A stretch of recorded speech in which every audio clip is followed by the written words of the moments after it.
ಸನ್ಮಾನ್ಯ ಶ್ರೀ ನಿಖಿಲ್ ರವರು ಯುವ ನಟರು ತಮ್ಮ ಗೌರವವನ್ನು ಶ್ರೀ ಅಂಬರೀಶ್ ಅವರಿಗೆ ಸೂಚಿಸಬೇಕು ಅಂತ ಹೇಳಿ ಕೋರ್ಕೊಳ್ತೀನಿ. ನಿಖಿಲ್ ಕುಮಾರಸ್ವಾಮಿ ಅವರು ಕನ್ನಡ ಚಲನಚಿತ್ರರಂಗದ ಪ್ರಖ್ಯಾತ ನಟರಾದಂಥ ಶ್ರೀ ದರ್ಶನ್ ರವರು ಆಗಮಿಸಿದ್ದಾರೆ. ಅವರು ದಯಮಾಡಿ ಬಂದು ಹೂಗುಚ್ಛವನ್ನ ಅರ್ಪಿಸಿ ದಿವಂಗತರಿಗೆ ಶ್ರದ್ಧಾಂಜಲಿಯನ್ನು ಸಲ್ಲಿಸಬೇಕು ಅಂತ ಹೇಳಿ ದರ್ಶನ್ ರವರನ್ನ ಕೋರ್ಕೊಳ್ತಾರೆ.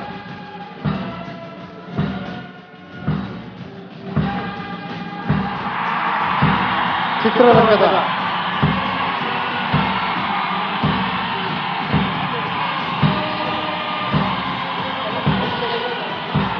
ಚಲನಚಿತ್ರರಂಗದ ಪ್ರಖ್ಯಾತ ನಿರ್ದೇಶಕರಾದಂಥ ರಾಕ್ಲೈನ್ ವೆಂಕಟೇಶ್ ಅವರು ದಿವಂಗತ ಅಂಬರೀಶ್ ರವರ ಪರಮಾಪ್ತರು. 2 ದಿನಗಳು ನಮ್ಮೊಡನೆ ಬಹಳಷ್ಟು ಸಹಕಾರವನ್ನು ನೀಡಿದ್ದಾರೆ. ದಿವಂಗತರಿಗೆ